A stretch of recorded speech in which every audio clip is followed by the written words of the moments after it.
परब्रह्म मूर्तीच स्वामी स्वरूप निजानंद साकारला जो अरूप शुचित्वे स्वयं लाजविले नभाया नमस्कार माझा गुरु स्वामी माया.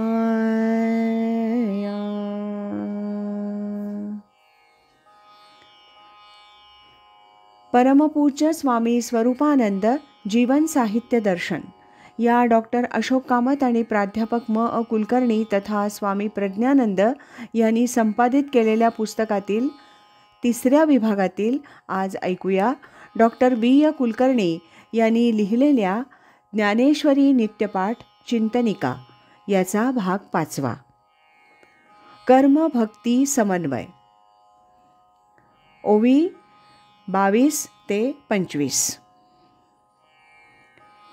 ध्यानात घ्या, ज्याचं जे विहित कर्म आहे म्हणजे जे कर्तव्य म्हणून सामोरं आलं आहे ते करणं हेच ईश्वराचं मनोगत आहे.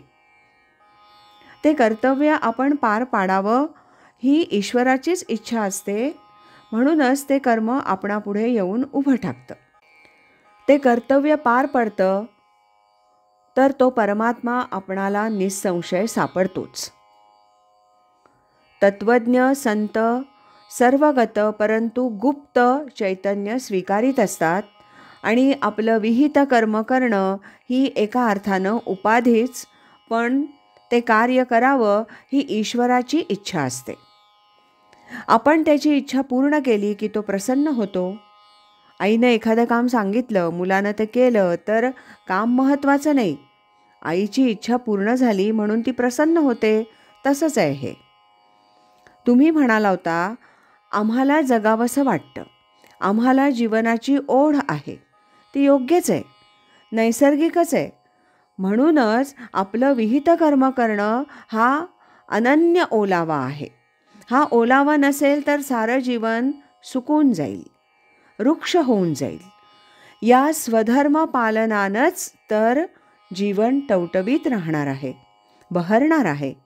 विशेष असं की असं प्रत्येकानं आपापली कर्तव्य करणं हीच सर्वात्मक परमात्म्याची सर्वश्रेष्ठ सेवा आहे. इथं परमात्म्याला सर्वात्मक हे विशेषण साभिप्राय लावलं आहे. ते कमालीचा अर्थपूर्ण आहे. त्या सर्वात्मक ईश्वराची पूजा स्वकर्मरूप कुसुमांनी केली तर तो परमात्मा अपार संतुष्ट होतो. साभिप्राय विशेषणाची योजना केली तर त्याला परिपक्व अलंकार असं म्हणतात. या 2 ओव्यात सर्वात्मकाची परमसेवा आणि स्वकर्म कुसुमांनी सर्वात्मक ईश्वराची सेवा अशी कमालीची अर्थभावपूर्ण शब्दयोजना केली आहे. जरा विचार करा, अगदी प्रारंभालाच श्री गणेश, शारदा, सद्गुरू यांच्या वंदनानंतर जीवनाचं साध्य सुस्पष्ट शब्दात सांगितलं आहे. हे विश्व विनाशी आहे. या उपाधीमध्ये शाश्वत असं चैतन्य म्हणजे परमात्म तत्व अथवा ईश्वर गुप्त आहे. तत्वज्ञ संत अर्थात प्रत्येक विचारवंत त्या नित्य शाश्वत तत्वाचा स्वीकार करतो. ते परमात्म तत्व म्हणजे चैतन्य गुप्त आहे ना, ते तर निर्गुण निराकार आहे. मग ते स्वीकारायचं कसं? तेही तिथंच सांगितलंय. ते सर्वगत आहे, म्हणजे त्या उपाधींच्या माध्यमातून ते सगुण साकार होतं. तत्वज्ञ संतांना हे कळतं. त्यांना कळतं की उपाधी महत्त्वाच्या नाहीत, स्वीकारायचं आहे ते चैतन्य. तसंच त्यांना हेही कळतं की उपाधी महत्त्वाच्या आहेत, त्यातूनच तर परमात्मा व्यक्त होत आहे. नाहीतर तो कुठे पाहायला जायचं? त्याचा स्वीकार नि सेवा म्हणजे भक्ती कशी करायची? तो परमात्माच सर्वगत आहे, सर्वात्मक आहे. उपाधी दिसत असल्या तरी विवेकानं म्हणजे चिंतनानं, ध्यानानं उपाधींना बाजूला सारून तेथील ईश्वर पहावा. अर्थात त्याची भक्ती करायची असेल, त्याचं प्रेम नि प्रसन्नता संपादन करायची असेल तर स्वधर्माच्या आचरणातूनच ती भक्ती होऊ शकते. उचित नि अवसरे करून प्राप्त स्वकर्म केली तर ते ईश्वराचंच मनोगत पूर्ण केल्यासारखं होतं नि तो प्रसन्न होतो. कुणाचंही मन जिंकायचं असेल तर स्वकर्म कुसुमांनीच पूजा केली तर ती अपार संतोष देते नि मन आपणाकडे ओढलं जातं. इथे एक विचार सांगायला हवा.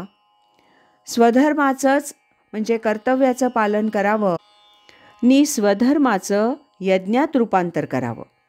अध्यात्मशास्त्रातील एक सिद्धांत सांगितला आहे. यज्ञात आहुती आहे आणि मंत्र आहे. मंत्र म्हणजे एका अर्थी मनावर संस्कार आहे. नुसतं कर्म नाही, त्या कर्माच्या वेळी मनाची विशिष्ट बैठक हवी. तीही सांगितली होती. इदम अर्थम सूर्याय दत्तम, इंद्राय दत्तम असं म्हटलं जातं. म्हणजे आम्ही ही आहुती अमक्या तमक्या देवतेला अर्पण करीत आहोत. ही माझी नाही असा तो मंत्र आहे. स्वधर्मरूप यज्ञ करताना मंत्र म्हणायचा आहे तो हे कर्म नि कर्मफल मी परमात्म्याला अर्पण करीत आहे.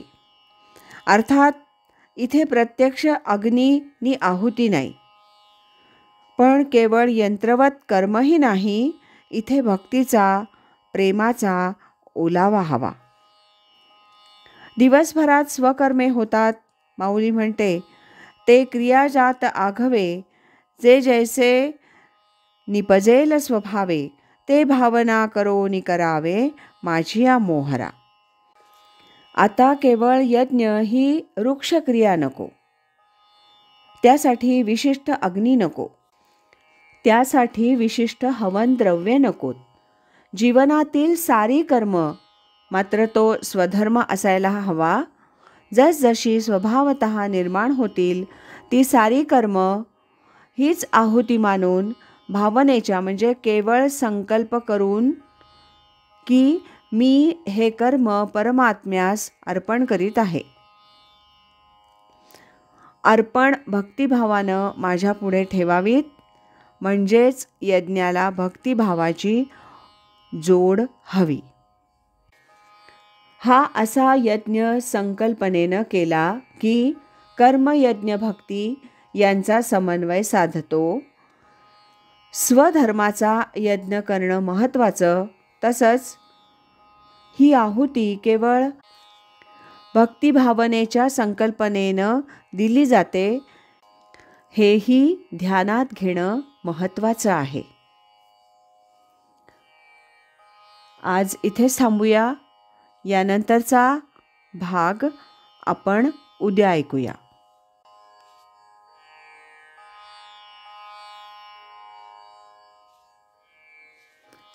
श्रीमत सच्चिदानंद सद्गुरु श्री स्वामी स्वरूपानंद महाराज की जय.